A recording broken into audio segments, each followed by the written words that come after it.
Hello, my name is Crystal Petry, and you are watching another episode of the Crystal Petry Podcast, Season 3. From family legacies and community care to resilience, joy, and survival, this episode honors the elders whose stories hold our history and the generations learning to carry it forward. Let's talk about aging while Black, not just as survival, but as a form of resilience, wisdom, and grace. And here on the podcast, we have Mr. Raymond Jetson. How are you, Mr. Jetson? I am very well, and I am grateful to you for the work that you do, the important conversations that you curate and make available to people, and for including me with this opportunity. I'm grateful. Thank you so much for saying that. I completely received that. Thank you so much, Mr. Jetson. So, where in the world are you? I am in Baton Rouge, Louisiana, in my home office. Okay, the Bayou State. The About you? Bayou State. Yes. So, Mr. Jetson, Mr. Raymond Jetson, I am just so excited to have you on this podcast, but I'm going to try and calm myself down. You are the author of Aging While Black. What inspired you to write that book, and what does that title mean to you personally? So the inspiration to writing the book is actually found in the title and the subtitle. The title is Aging While Black. And the reality is the more time that I spent in aging spaces, there were these really important conversations about the trends in aging in America and in the world and how we were aging. But Crystal, these conversations tended to proceed as if we were all aging universally, as if there was this shared experience that everybody aged the same way. And that wasn't real. Mm-hmm. Aging is not a race neutral experience. And so I wanted to put forth this case for the peculiarities that are found at the intersection of aging and Blackness in America. But the subtitle is a radical reimagining of aging and race in America. And I believe that we are at a point where something radically different than what has happened as it relates to aging broadly was necessary. And I wanted to put that forward. And so those two tensions, if you will, were driving forces behind writing the book. You know, Mr. Jetson, I never even thought about aging while Black. As an African American, I just, of course, we age, we grow older. I actually, I feel like I'm an anomaly. I actually enjoy aging. I enjoy getting older. I should say that. But I never thought about the holistic part of that, what comes along with that. What are the expectations? And that could just be because of the age that I am. My mind doesn't go that far into it, but this is something, I think amazing that you wrote this book. So as you are aging and as you're writing this book, how has your understanding of aging shifted throughout your life? Or has it? Because it hasn't for me, not yet anyway. Well, first of all, I want to say that you are an anomaly in conversations that I have because you are keenly aware that you are aging. Mm-hmm. And so very often we frame aging as this experience that is happening with folks once you reach a certain threshold. 60, 65, 70. One of the things that you will find is that the longer you live, older age is always 10 to 15 years older than you are. Mhm. And so the number keeps moving. That's one understanding of aging that has happened. But as a brilliant sister in Atlanta shared with me, aging is a verb. It's happening, and it is happening with all of us. And so just being keenly aware that you are aging, though you have not reached older age, is already puts you ahead of the game. And so, from my perspective, I grew up in an environment where aging spoke to older people. It Right. also spoke to deficit and brokenness, and for the black men in particular in my life, early death. I wrote a piece a few years ago, soon to be 4 years ago, for my 65th birthday that says, I've arrived at 65 and nothing is as I thought it would be. Oh, wow. And so my whole perspective changed. I mean, Crystal, my dad died at 55. That's so young. I didn't realize how young it was until I was observing my 55th birthday.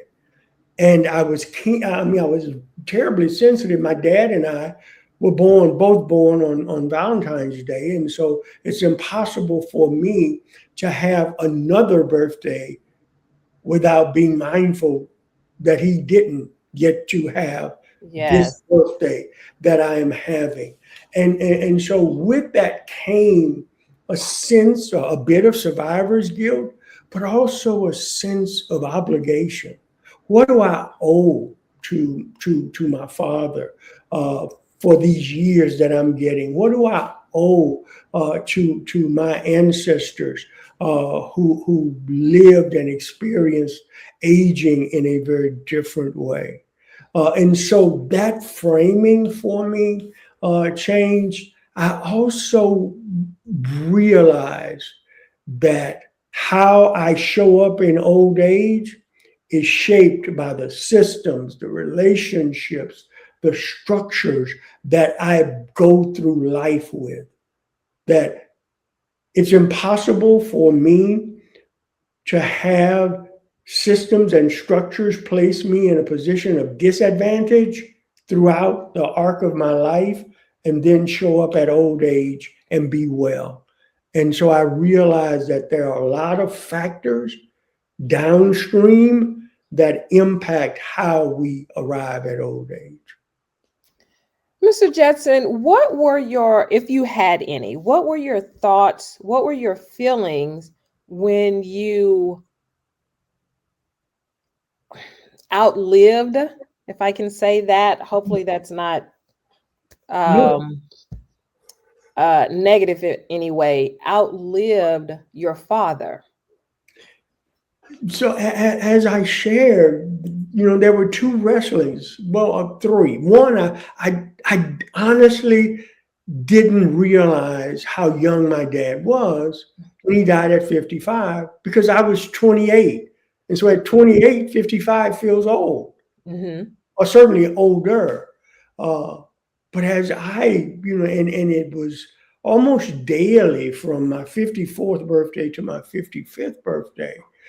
First of all, uh, in part, my dad died of leukemia. I wondered about my own mortality. I wrestled with it. But as the years began to accumulate, uh, my dad was a hell of a man. My dad was a community activist. My dad served for 32 years helping people. My dad was active in the church. He started civic organizations. He supported young people. He helped so many people when he served on the parole board and the pardon board. After all of these years of serving the community, he decided to run for public office. He got elected as a state representative, and then 6 months later, he dies. No. And so now I am running, and I get elected to be a state representative, and I share with people. I got elected to the Louisiana House of Representatives the first time because I was Louis Jetson's son. Yes. People didn't know me. They didn't know my political stances, or I didn't have some long track record. I got elected because I was my father's son. And so there is this sense of obligation that these opportunities and these days cost me the most important relationship in my life. And so, what do I do with them? How do I live them in a way that honors him and his heart for people and community? And at the same time, I am now the primary caregiver for my 92-year-old mom. And so I look at early death on one side and long life that is impacted by frailty and disadvantage with my mother. And, in mid-February, I'll be observing my 70th birthday. And so this whole idea of aging and aging Blackness has so many different perspectives and nuances for me. Well, congratulations on being elected, Mr. Jetson, and congratulations on such long life with your mother. That's amazing. That's It is. absolutely amazing. I'm How hoping would that you she say? passes that on. Yes, absolutely. Hopefully, it's in the DNA, right? Right. How does being Black shape the experience of getting older versus other racial groups in America? So in the book, the only theory of gerontology that I dare to attempt to put forth is the theory of cumulative advantage disadvantage. Okay. And what the theory argues is that both advantage and disadvantage are cumulative over time. And so if you start from a place of advantage over the life course, by the time you reach old age, if you are able to reach older age, the advantage has only compounded. By the same token, if you start from a place of disadvantage, then over the course of life, that disadvantage is exacerbated. And so it literally determines the haves and the have-nots, Even into old age? even into old age.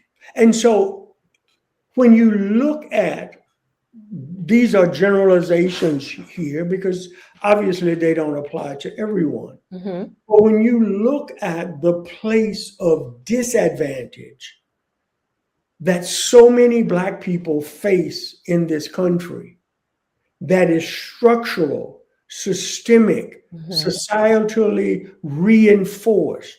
When you think about the neighborhoods that our children are born into, the schools that they go to, the opportunities for to be entrepreneurs or to find substantial jobs, to accumulate wealth, to have access to wealth transfer and other things. When you look at the disadvantaged state that so many Black people face in this country, to expect Black people to en masse show up at old age and be well is a ludicrous proposition.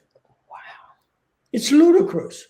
Mm-hmm. For example, my mother, and I write about this, Crystal, in the book, my mother graduated from college, wanted to be a teacher, and was not allowed to be a teacher in the segregated Baton Rouge of my childhood. Mm-hmm. She couldn't teach because there were basically at that point two, maybe three uh, options where Black children went to school. There were no openings for teachers there, and she could dare not teach in the system where white kids went. So my mom literally traveled to Centerville, Mississippi to start her teaching career. Mm-hmm. And when she came back and was allowed to teach in Baton Rouge, she went into a separate and terribly unequal system. And then when desegregation happened and they realized the teacher that she was immediately plucked out of the Black school where she was and placed at Baton Rouge High, the blue ribbon magnet school, where all of the excellent teachers were stockpiled. Mm-hmm. But here's the reality. My mom's retirement and health care benefits in old age were impacted by those decisions that others made when she started. Right. And so when she now at 92 is in that horrific sweet spot of making too much money as a retired teacher to be eligible for public services, but making too much money not enough money to pay for the services she needs, and to have her health care have certain limits, to not provide for certain things. All of these are remnants of wanting to teach while Black. Yes. And so, as I write in the book, aging while Black is grounded in being born Black, growing up Black, working while Black, pursuing a career while Black, raising a family while Black. All of that shapes how we age in this country. Wow. And the aging ecosystem, the programs, policies, service providers in aging don't calculate for that. They do not. They do not. And that's And it's why. probably because 30-year-olds are writing those laws and 40-year-olds are writing those laws. And it's also because those laws and those programs, as a general rule, were not written or designed with Black people in mind. I have never thought about that.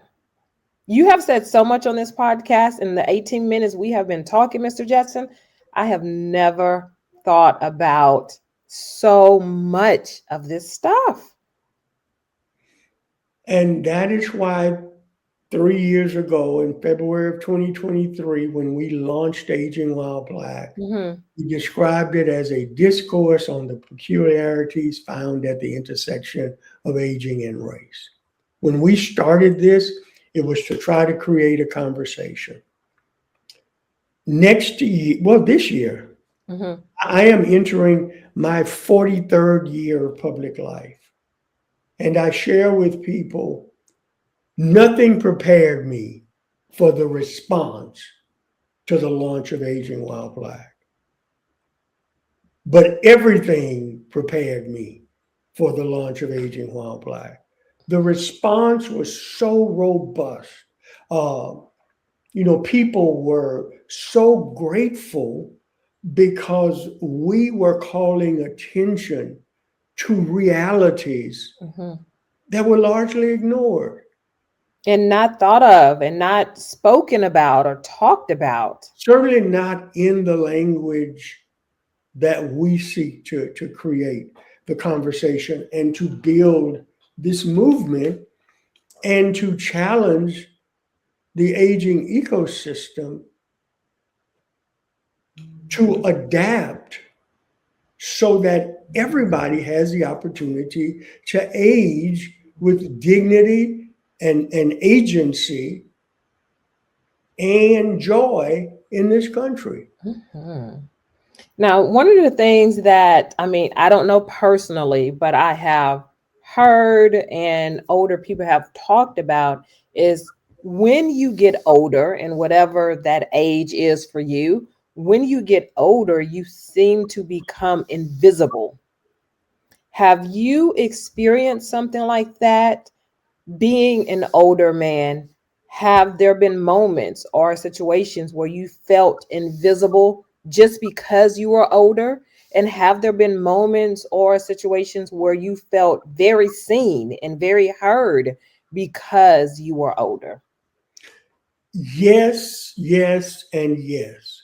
Uh, and so I have um, a network of colleagues, friends, acquaintances that I've cultivated over the years, um, who seem to value the wisdom and lived experience that I bring.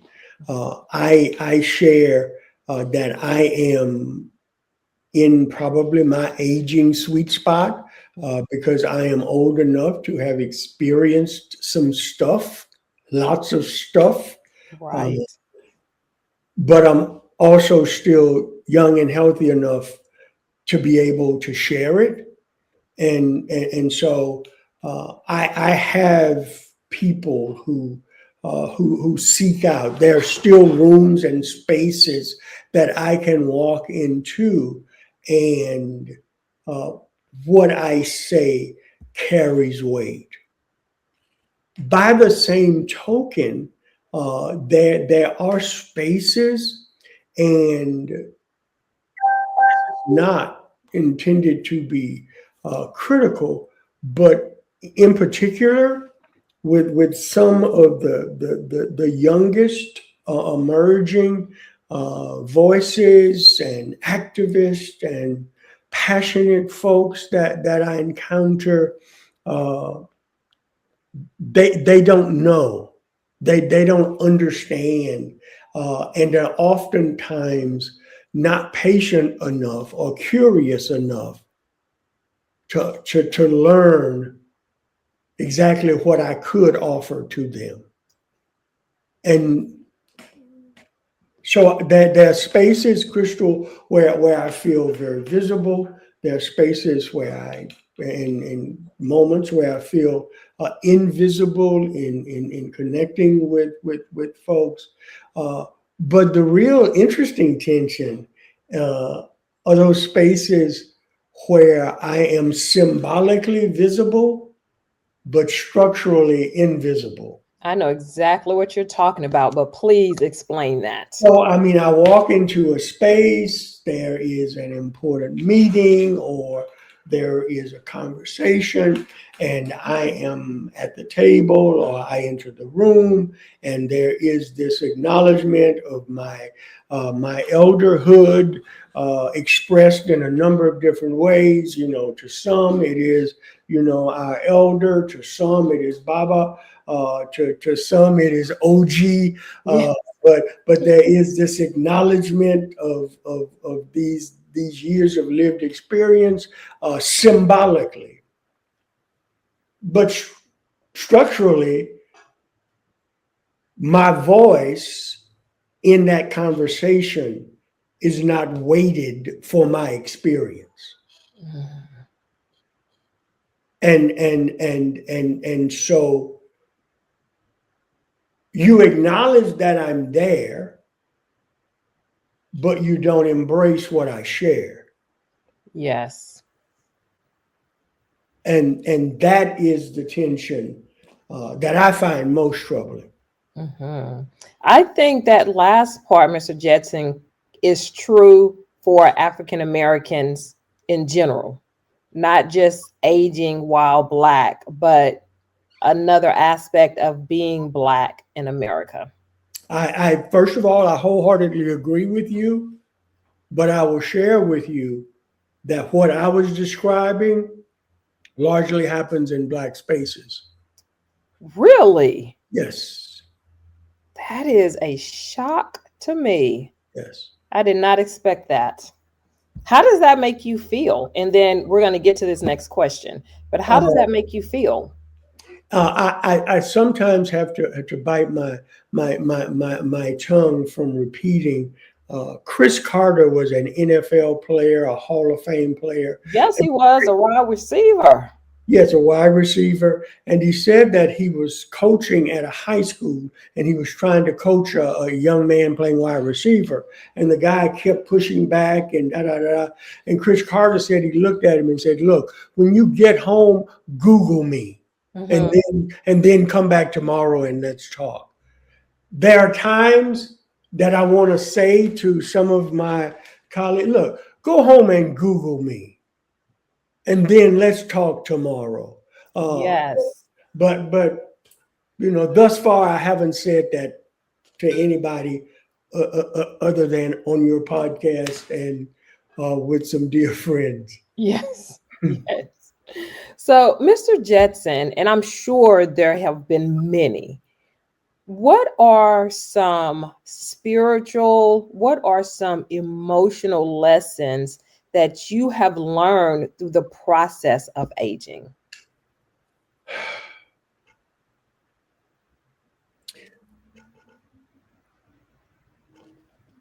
Urgency must be tempered with wisdom. Uh, so very often um, in my life, early on, I was always in a hurry to get stuff done. Mm-hmm. And one of the lessons the first dedication that I make in the book are to my great grandparents, and I write about my great grandparents in the book. I grew up next door to my great grandparents for the first 11 years of my life. Oh, And, wow. and they were these wonderful uh, libraries of anecdotes and statements that the older I get, the more sense they make. But one of my great grandmother's favorite statements was, "Haste makes waste." And at 70, I understand. Yeah. I get it, Grandma. You are absolutely correct. And so, you know, urgency has to be tempered with wisdom and discernment and discretion and strategy. Uh, because oftentimes it's more important to get it right and allow it to have maximum impact than it is to do it quickly. And so that's certainly and just an emotional or psychological framing that has been important to me. I will, since I started with my great grandmother, I'll use one of my great grandfathers, And what were their names? Walter and Rebecca Whitfield. Okay. Yeah, and I actually have a picture of them in my office. Across from me, and I look at them frequently because they were the wisest people I ever met in my life. And both of them signed their names with an X. Neither one of them knew how to read or write. Uh, Mm-hmm. but my great grandfather would often say that the difference between money and a good name is when you die, you can take the good name with you. Wow. Yes, sir. And the older I become, the more I value what my name means. Not in a sense of personal arrogance or accomplishment, but I'm my father and mother's child. I'm my great grandparents' dream. Uh, I I want the name Raymond A. Jetson to be good, for people to have positive thoughts, not because it'll make me feel good, Mm-hmm. but because I have made the most of the opportunities that I've had in a way that makes the world better and not just my own personal life better. During this process of researching and writing your book, Aging While Black, did you find any intersection of aging and stereotypes about being Black? Yeah, so I mean, both are grounded in deficit narratives prevailing in this country. And so aging is about frailty and decline to be managed. Mm-hmm. Blackness is about, poverty and oppression and criminal behavior and, brokenness. And so to be black and aging and to be older age is to be steeped in a double deficit narrative. And and that is the challenge that we face. One of the things that I am most unapologetic about is repositioning Black elders as assets, not deficits. Yes. That wisdom, that knowledge that they have before Yeah, they leave this earth, we but all need that. yes, we do, and they are well positioned to be co-creators and architects of the present and the future. Mm-hmm. And we are quite equipped to speak on our own behalf. And so we can be activists in shaping the world that we want to live in. But that goes against the stereotypical older Black person in America.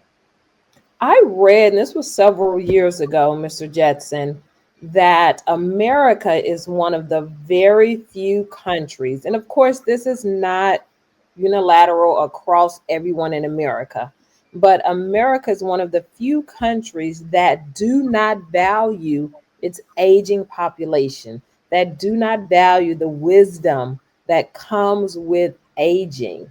And it spoke about how other countries value their aging population more than they value their younger population. I placed the epigraph in my book. When you open it up, reads, and I hope I get this right. Uh, if you want to gain a glimpse into the soul of a nation, look into the eyes of those who age in its midst. Mhm. How we see, support, and treat aging people in our country is an indication of who we are as a country. That is absolutely true. Absolutely true.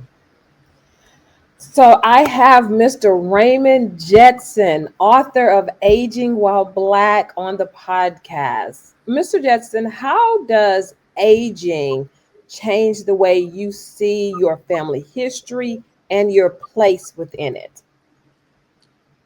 So I understand clearly that I am a bridge Mhm. between what has been and what will be. I am a huge fan of the Sankofa bird. The Sankofa bird is on the cover of my book. There's not an office that I have that doesn't have at least one Sankofa sculpture, artwork. Uh, I got Now, is this an artist you're referring to? no, the Sankofa. bird is a West African symbol. Okay, you're saying bird. Okay. The Sankofa bird uh, uh, is this notion of making benevolent use of the past in Mm-hmm. order to shape the future, the present, and to build the future. Uh, I got my first tattoo at 66, and What? and it's the Sankofa bird.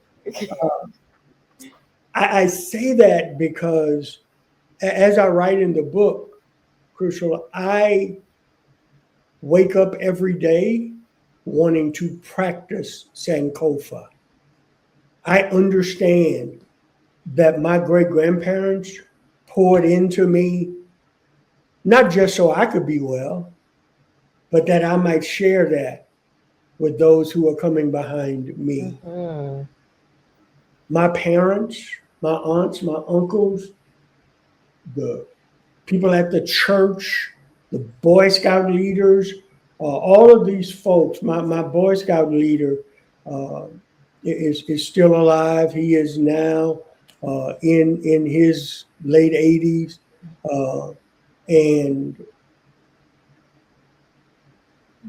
these people poured into me not just so I could live well or be well, but so that I could make a difference in the lives of those who would come after. And so I walk into this place of elderhood looking back at those who came before me and looking ahead to those who are growing up and trying to find their way and their place in this world after me. How do Black families handle conversations about illness, aging, death, and what still needs to change about that conversation? As a general rule, we either handle them not at all or not very well. That's exactly what I was thinking when I wrote that question. We Yeah, don't talk about it at all. yeah, we don't, or when we do, it's in a crisis moment. Somebody's deathly ill. The doctor has shared some horrible news, and it Yes. requires an immediate decision that nobody is prepared to make because we haven't talked about it. Uh, and so we don't have those conversations. We and when we do, we don't do it very well. Mhm. It's a lost art, and the tragedy of that is not only does it cause disequilibrium and even trauma in family dynamics, it also robs us of the opportunity to have the orderly transfer of wisdom and wealth in our families because we don't have conversations about those who are the oldest among us. We Mhm. don't make time to have conversations with the oldest among us. We don't ask people, what do you want to live on after you're not here anymore?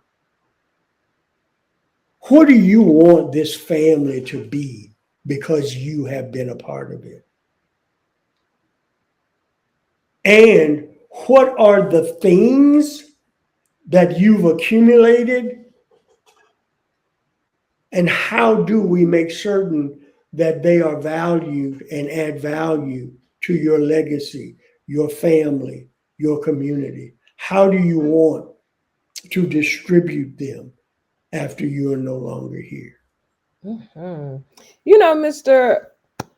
Jetson, I have an uncle. His name is Carl. About 3 or 4 years ago, just in general conversation, he said, I've paid for my funeral already. And it caught me completely off guard. I lean into this conversation. I say, what do you mean you paid for your funeral already? Because my family, like a lot of other Black families, we do not talk about death. We don't talk about funerals. We don't talk about anything.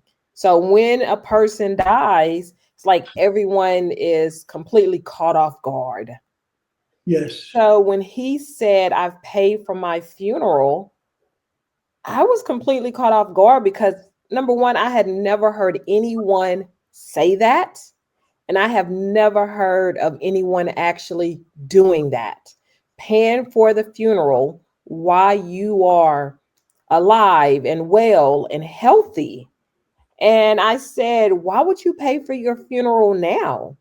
And he said, because I don't want that burden to fall on you when I pass. Yeah. It was amazing. I'm telling you, it's the best gift that my uncle could ever give me. And it is the best gift that we can give to our families. But also being able to have these kinds of conversations, Mhm. and I write about their importance in the book and offer some suggestions on how we can begin to have them more effectively. What can families do? And you are really right in the midst of this, caring for your mother now at the age of 92. What can families do to better support their Black elders emotionally, financially, spiritually? Think village Mhm. rather than just us. Um, in too many instances, older people in general in this country, uh, older Black people in particular, are viewed in isolation. They are viewed as this single entity, this single individual, and with these set of realities. I think it's important.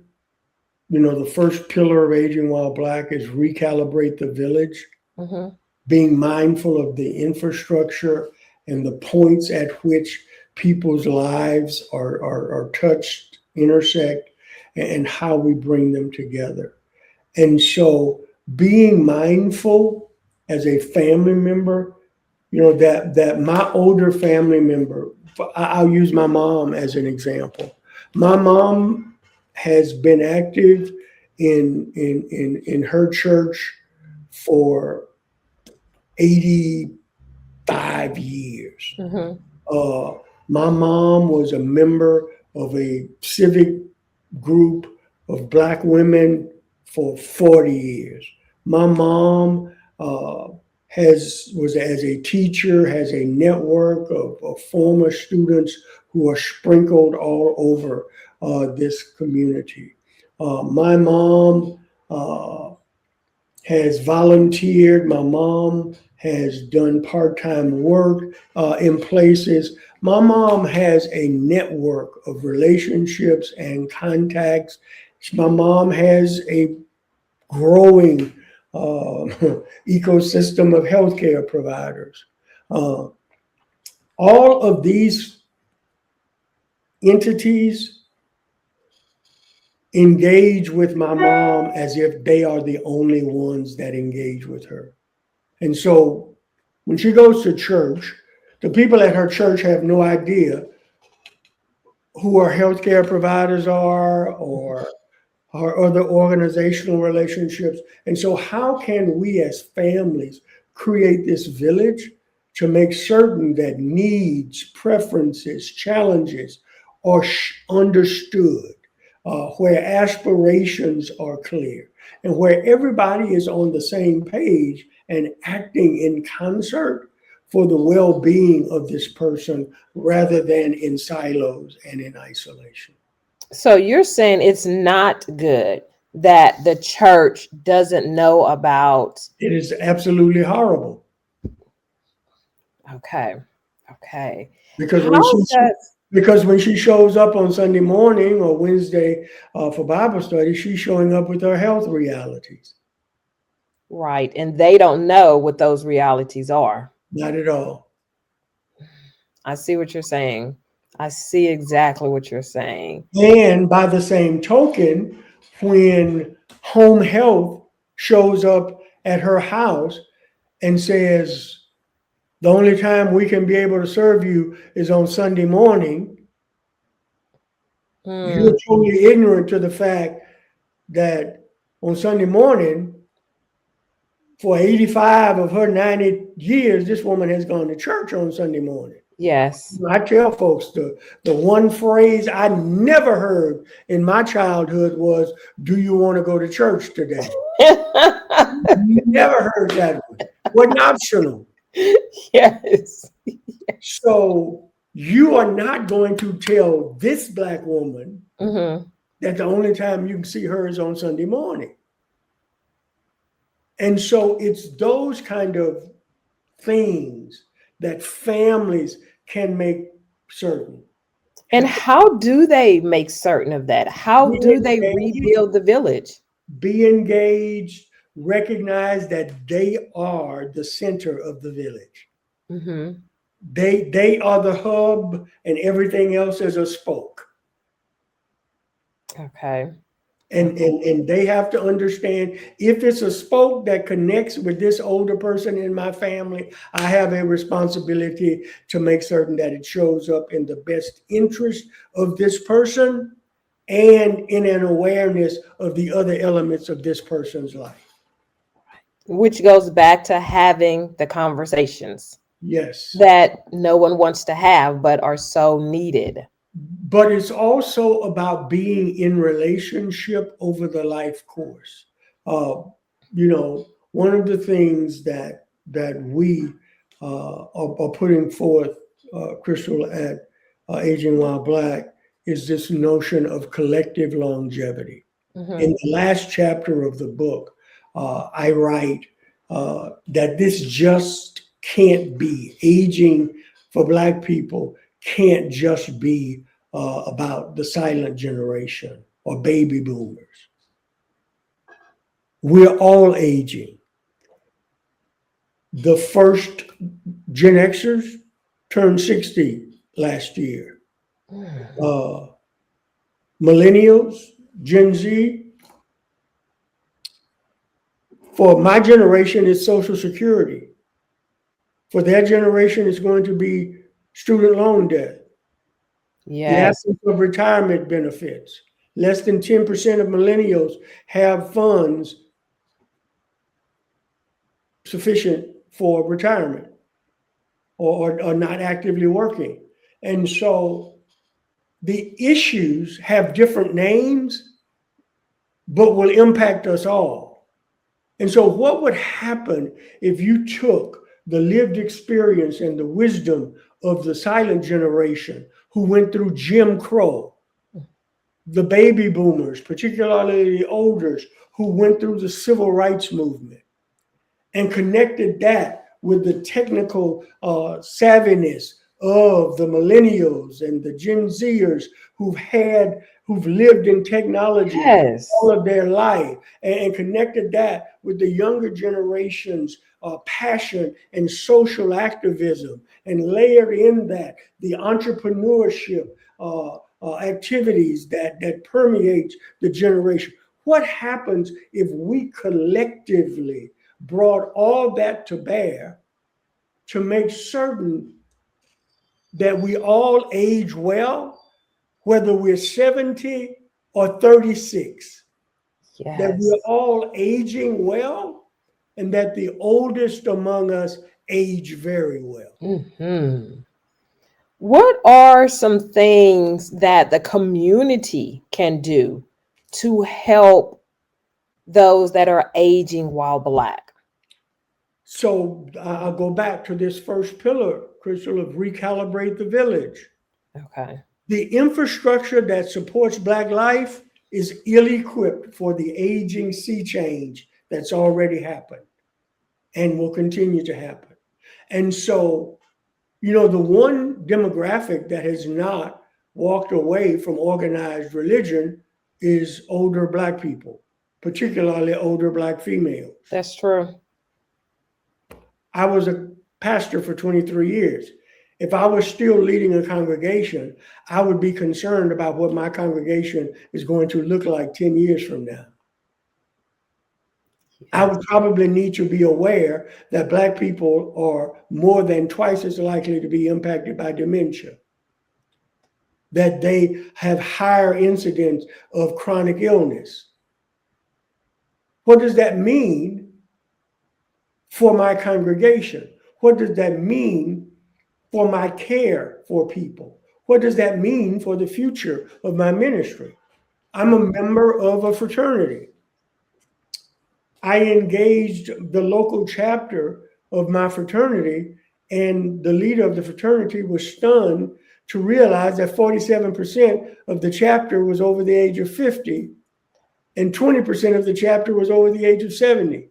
How old was the leader? 38. Oh, wow.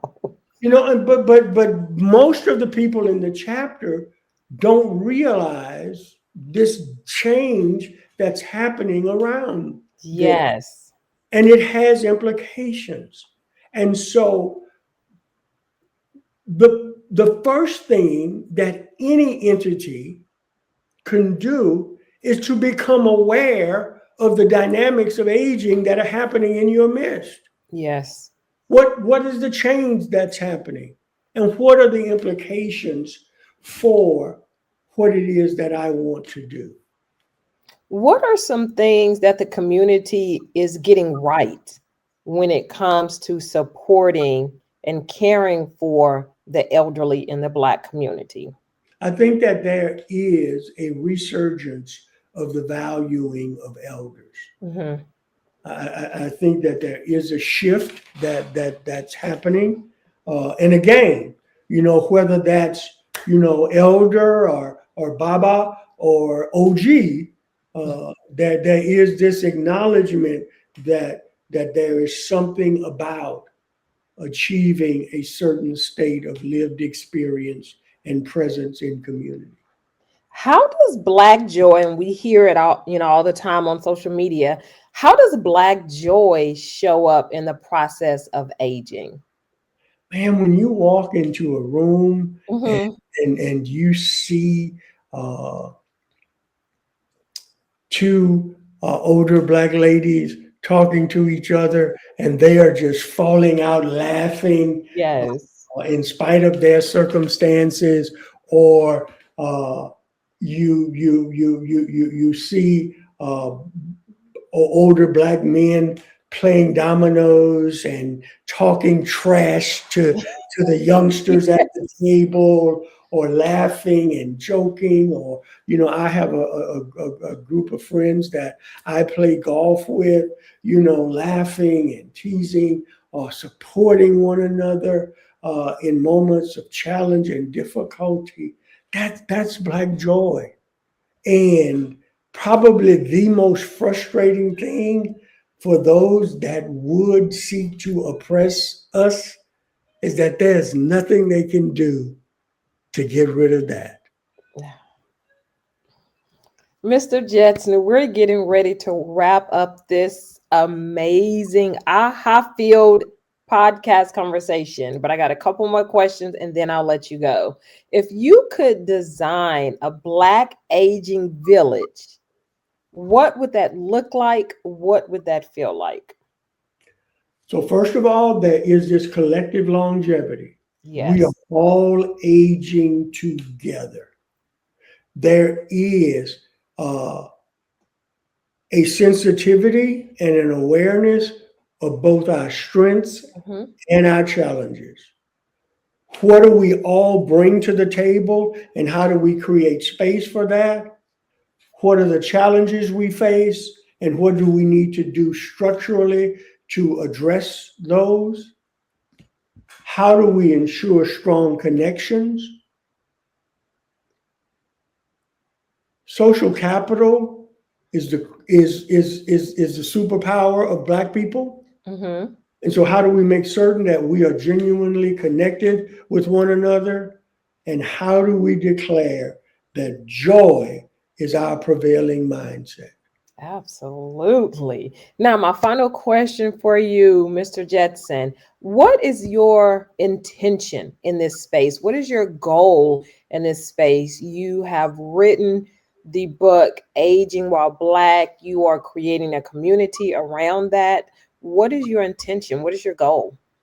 I want to disrupt, reimagine, and build. I want to disrupt the status quo. Mm-hmm. I want to facilitate this radical reimagining of what could be. And then I want to help people build that. Oh, yes. Yes, yes. Mr. Raymond Jetson, author of Aging While Black. Thank you so much for being on my podcast. And thank you so much for the wisdom that you have bestowed on me and my community.